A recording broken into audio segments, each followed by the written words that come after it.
അത് ഞാൻ SFI പ്രതിനിധിയിലേക്ക് പോകുന്നു.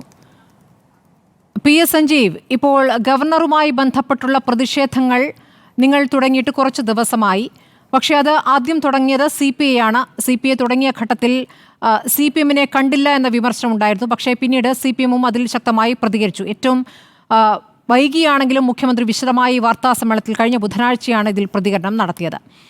ഗവർണർ ഇനി ഈ കാവ്യേന്ത്യ ഭാരത് മാതാവിനെ സർക്കാർ പരിപാടികളിൽ കൊണ്ടുവരില്ല എന്നൊരു ഉറപ്പ് ലഭിച്ചു എന്നാണ് മുഖ്യമന്ത്രി അന്ന് വാർത്താസമ്മേളനത്തിൽ പറഞ്ഞത്. പക്ഷേ രാജ്ഭവനിലെ മറ്റൊരു പരിപാടിയിൽ മന്ത്രി ശിവൻകുട്ടിക്ക് ബഹിഷ്കരിച്ചിറങ്ങി പോകേണ്ട സ്ഥിതി വന്നു. നിങ്ങളിനി ആരിഫ് മുഹമ്മദ് ഖാനോട് ചെയ്തതിൻ്റെ തുടർച്ചയാണോ ഇനി കേരളത്തിൽ തെരുവുകളിൽ കാണാൻ പോകുന്നത്?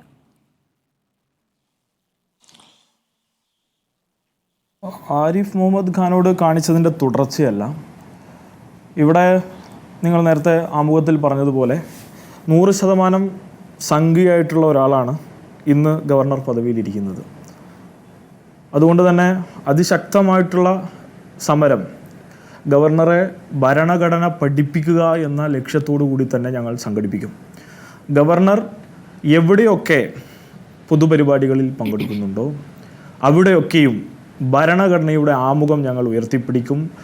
ഭരണഘടന പ്രകാരം ആർട്ടിക്കിൾ കൃത്യമായി പറയുന്നത് ആർട്ടിക്കിൾ 153 മുതൽ 162 വരെയുള്ള ആർട്ടിക്കിൾ ഗവർണറുടെ അധികാരം, ഗവർണറുടെ ഉത്തരവാദിത്തം, ഗവർണർ എങ്ങനെയൊക്കെ അദ്ദേഹത്തിൻ്റെ അധികാരം വിനിയോഗിക്കണം, എന്താണ് ഗവർണർക്ക് ഒരു സംസ്ഥാനത്ത് ചെയ്യാനുള്ള റോൾ, ഇതിനപ്പുറത്തേക്ക് ഒന്നും തന്നെ ഗവർണർക്ക് ചെയ്യാനില്ല.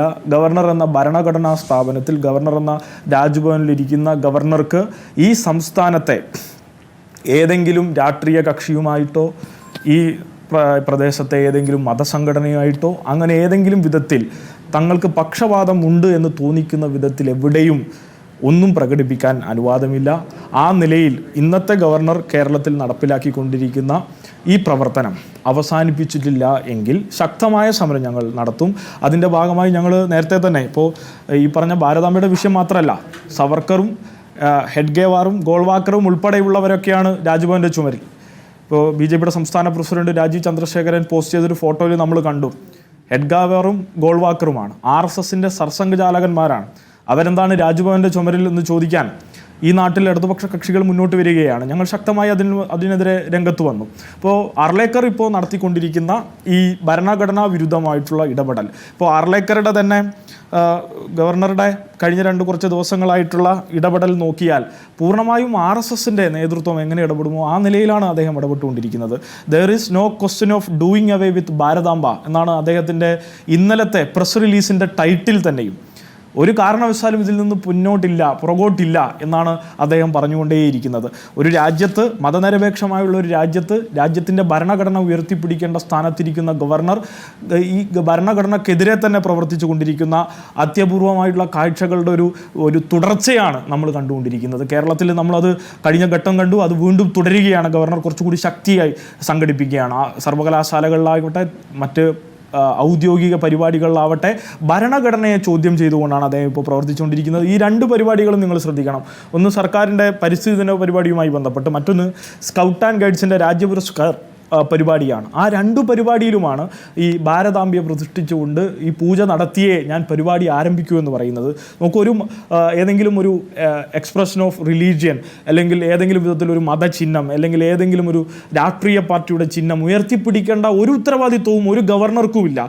രാജ്യത്തിൻ്റെ ഭരണഘടന അങ്ങനെ ഒരു വാക്ക് ഭരണഘടനയിൽ പറയുന്നില്ല. ഭാരതാംബ എന്നൊരു പ്രയോഗം പോലും രാജ്യത്തെ ഭരണഘടനയുടെ ഒരു താളുകളിലും ഒരു വാക്കിൽ പോലും ഇല്ല എന്നിരിക്കെ അത് ഉപയോഗിച്ച് കൊണ്ട് രാജ്യത്തിനെതിരെ, നമ്മുടെ ഭരണഘടനക്കെതിരെ പ്രവർത്തിക്കുന്നവരായി ഇവർ മാറുകയാണ്. അതിൻ്റെ ഒരു ഉദാഹരണം നമ്മൾ കണ്ടു. പാലക്കാട്ടെ നേതാവ് പറഞ്ഞല്ലോ, ഒരു മുതിർന്ന നേതാവ് പറഞ്ഞല്ലോ, ഞങ്ങൾ എന്ത് ആണ് ഉദ്ദേശിക്കുന്നത്, ഈ രാജ്യത്തിൻ്റെ പതാക തന്നെ മാറ്റണം. ആ പതാകയാണ് ഞങ്ങൾ ഇന്ന് ഭാരതാംബയുടെ കയ്യിൽ വെച്ചിട്ടുള്ള പതാക പിടിച്ചിട്ടുള്ള സ്ത്രീ വെച്ചിട്ടുള്ള ഭാരതാംബയുടെ കയ്യിലുള്ള പതാകയാണ് ഈ രാജ്യത്തിൻ്റെ പതാകയായി മാറണമെന്ന് അവരുടെ ഉള്ളിലെ ഈ പറഞ്ഞ ദേശവിരുദ്ധതയും ഭരണഘടനാ വിരുദ്ധതയും ഈ രാജ്യത്തിനെതിരെയുള്ള ബോധവും അവർ ഇപ്പോൾ തന്നെ പറഞ്ഞു കഴിഞ്ഞു.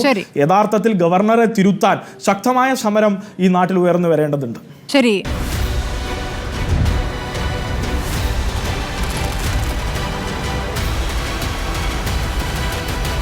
ഡിബേറ്റ് വിത്ത് സ്മൃതി പരുത്തിക്കാട്.